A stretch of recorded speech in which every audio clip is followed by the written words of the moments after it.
Hess News Radio, WRVA, the voice of Virginia.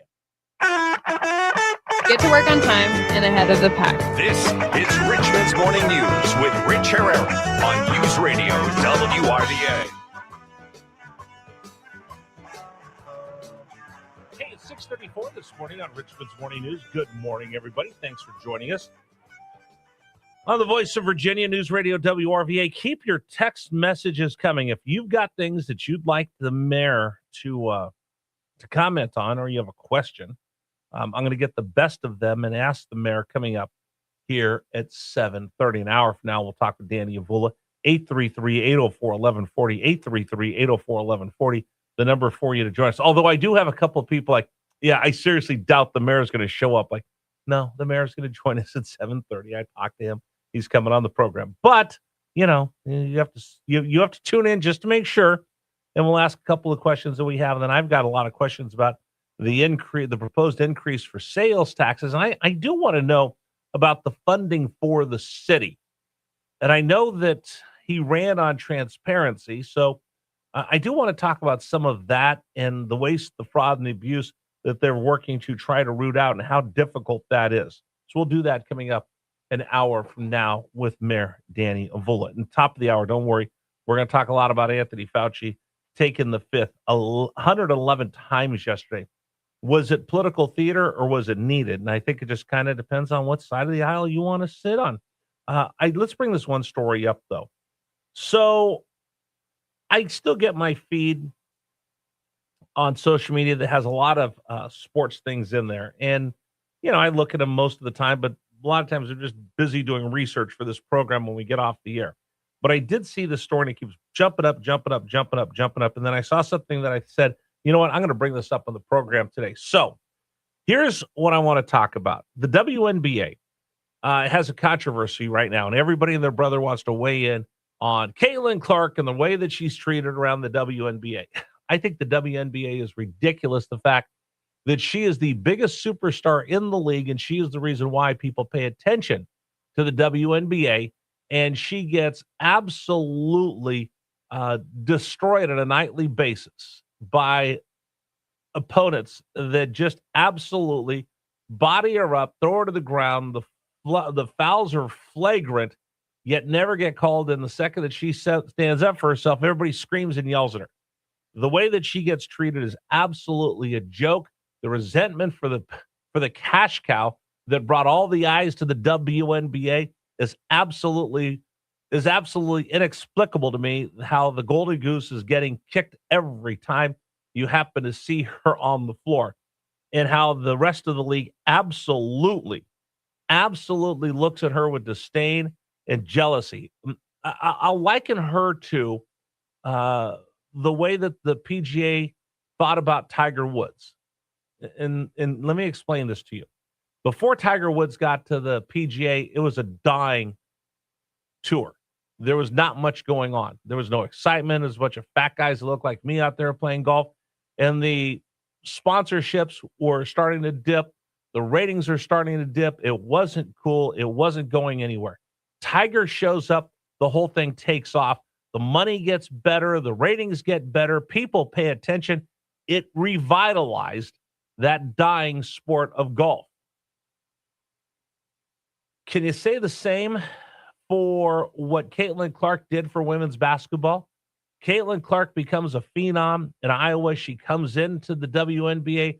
All of these people that were watching her in college now are watching her in the WNBA, and it gets bigger and bigger and bigger. You get more eyeballs. You get more people paying attention to it. The difference between Tiger and Caitlin Clark is everybody in the PGA embraced Tiger. Like, thank you very much. Look what you're doing for us. This kid is coming in here and he's raising the tide, and all the boats are getting higher. You look at the WNBA, Caitlin Clark, there's so much resentment because so much is paid attention to her, and the eyeballs are upon her, and the sponsorships are upon her, and the fans are upon her. Everybody else is resentful. Two different leagues, two similar stellar athletes that change the perception of each of their leagues and organizations and tours. One's treated like the conquering hero that he was coming in to save PGA golf. The other gets kicked every time she gets a chance and gets a cheap shot or an elbow, poked in the eye, knocked to the floor, and then ridiculed left and right. So that being the backdrop, her teammate, Sophie Cunningham, who's, I'll be honest, she's not a superstar in the WNBA. She comes off the bench, but she's turned out to be the enforcer for Caitlin Clark. Every time somebody gives Caitlin Clark a shoulder, an elbow, Sophie Cunningham's in there to make sure that the play doesn't get too crazy like they do in hockey. There's an enforcer on every team, and if you go after my score, if you go after the Wayne Gretzky of my team, the enforcer is going to come make sure that you don't do that again. That's what Sophie Cunningham's basically become for Caitlin Clark.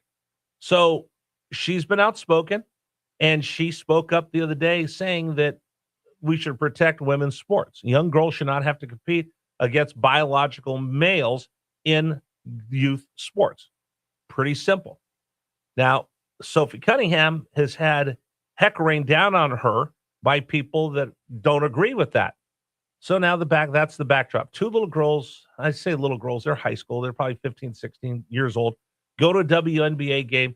They're wearing T-shirts that support, I think they say XX, XY, something like that you see. It's a Riley Gaines T-shirt. And they're wearing it, and they have a sign that says, "Thank you, Sophie, for standing up for women's sports." Sitting courtside. Pretty choice seats to see Caitlin Clark and Sophie Cunningham. The owner of the Seattle Storm, the WNBA team, leaves her seat, comes over to the seat of these two girls sitting courtside holding their sign, and berates and yells at them for their sign and their support of Sophie Cunningham and standing up for girls' sports. The owner comes over and gets in their face. The fans start in on these two girls. They're walking up the steps.